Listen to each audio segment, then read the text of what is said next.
ಆಗ್ಬೇಕು ಅಂತ ನಮ್ಮ ಗ್ರಾಮೀಣ ಅಭಿವೃದ್ಧಿ ಇಲಾಖೆ ಅಡಿನಲ್ಲಿ ನಮ್ಮ ಗ್ರಂಥಪಾಲಕರಿಗೂ ಇರಲಿಲ್ಲ.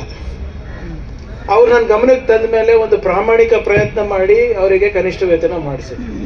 ಆದರೂ ಕೂಡ ಸೆಸ್ ಮುಖಾಂತರ ಆಗಬೇಕಾಗಿತ್ತು. ಅದನ್ನು ಕೂಡ ಇನ್ನು ನಡೆದಿದೆ, ಚರ್ಚೆ ನಡೆದಿದೆ ಹೇಗೆ ಮಾಡೋದು ಅಂತ. ಆದರೆ ಕನಿಷ್ಠ ವೇತನ ಬ್ರ್ಯಾಕೆಟ್ನಲ್ಲಿ ಅವ್ರು ಬಂದಿದ್ದಾರೆ, ತಮ್ಮದು ಆಗಿಲ್ಲ. ಆಮೇಲೆ ನೀವು ನನಗೆ ಹೆಚ್ಚೇನು ಹೇಳೋ ಅವಶ್ಯಕತೆನೂ ಇಲ್ಲ, ಯಾಕಂದರೆ ಆಕಸ್ಮಿಕವಾಗಿ ತಾವು ಪ್ರತಿಭಟನೆ ಮಾಡಿದಾಗೆಲ್ಲ ಹೆಚ್ಚು ನಾನೇ ಬಂದಿರೋದು, ನಿಮ್ಮ ಮಂತ್ರಿಗಳಿಗಿಂತ ಹೆಚ್ಚು ನಾನೇ ಬಂದಿರೋದು. ಅವ್ರ ಅನಿವಾರ್ಯ ಕಾರಣಗಳಿಂದ ಬರ್ಲಿಕ್ಕೆ ಆಗಿರಲಿಲ್ಲ.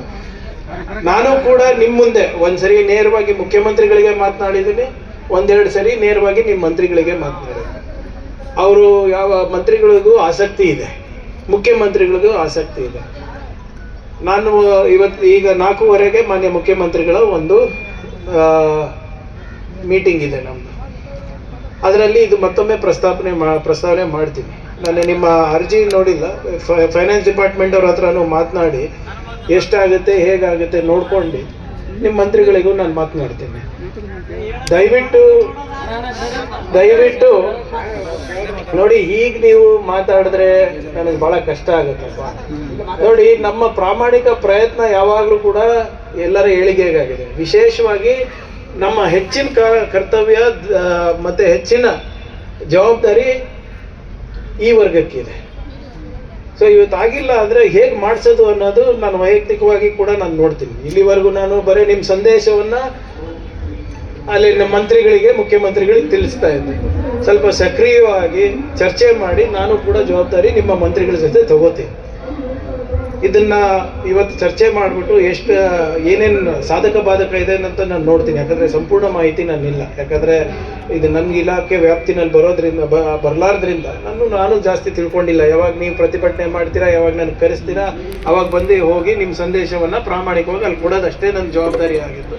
ವೈಯಕ್ತಿಕವಾಗಿ ಸಕ್ರಿಯವಾಗಿ ಇದು ಏನೇನಿದೆ ಹೇಗೆ ಮಾಡ್ಬೋದು ಅಂದ್ಬಿಟ್ಟು ನಾನು ಕೂಡ ನಿಮ್ಮ ಮಂತ್ರಿಗಳ ಜೊತೆ ಚರ್ಚೆ ಮಾಡೋದಲ್ಲ, ಮುಖ್ಯಮಂತ್ರಿಗಳ ಜೊತೆ ನಾನು ಹೋಗ್ತೀನಿ ನಿಮ್ಮ ಮಂತ್ರಿಗಳ ಜೊತೆ.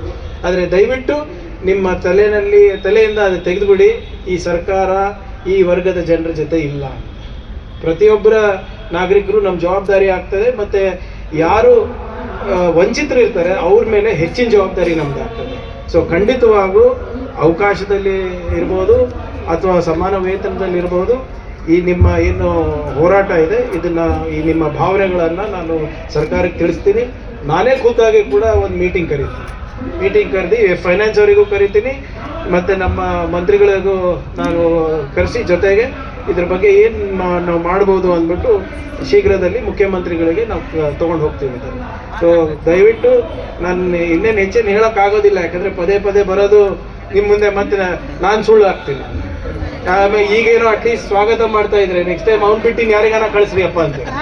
ಸೊ ಅದರಿಂದ ಇಲ್ಲ, ಒಂದು ನಿಮಿಷ ಇರಪ್ಪ, ನಾನು ನಿನಗೆ ಹೇಳತ್ತೀನಿ, ಕೇಳಿಲ್ಲಿ ನಾಗರಾಜ ಕೇಳು. ಕಾಲು ಬೀಳೋದ್ರಿಂದ ಕೆಲಸ ಆಗ್ತಾ ಇದ್ರೆ ಎಲ್ಲರೂ ಕಾಳೆ ಬೀಳ್ತಾ ಇದ್ರು. ದಯವಿಟ್ಟು ಅದಕ್ಕೆ ಕಾಲು ಬೀಳೋದಲ್ಲ, ನೀವು ನಿಮ್ಮ ಹಕ್ಕಿಗೆ ಕೇಳ್ತಾ ಇದ್ದೀರಪ್ಪ. ನೀವು ಏನೇ ಕೇಳು, ಇದು ನಿಮ್ಮ ಸರ್ಕಾರದಿಂದ ನೀವು ಹಕ್ಕಿನಿಂದ ಕೇಳಬಹುದು. ಕಾಲು ಬೀಳೋದು ಅವಶ್ಯಕತೆ ಇಲ್ಲ. ಸಂವಿಧಾನಿಕವಾಗಿ ನಿಮ್ದೇನು ಹಕ್ಕಿದೆ ಅದನ್ನ ತಲುಪಿಸೋ ಜವಾಬ್ದಾರಿ ನಮ್ಮ ಸರ್ಕಾರದಾಗಿದೆ. ವೈಯಕ್ತಿಕವಾಗಿ ನಾನು ಈ ಕೇಸನ್ನ ನಾನು ಮುಖ್ಯಮಂತ್ರಿಗಳ ಹತ್ರ ನಾನೇ ತಗೊಂಡು ಹೋಗ್ತೀನಿ ಮಂತ್ರಿಗಳ ಜೊತೆ. ಸ್ವಲ್ಪ ತಾಳ್ಮೆಯಿಂದ ಇಲ್ಲ, ವಿಶೇಷವಾಗಿ ಖಂಡಿತವಾಗಿ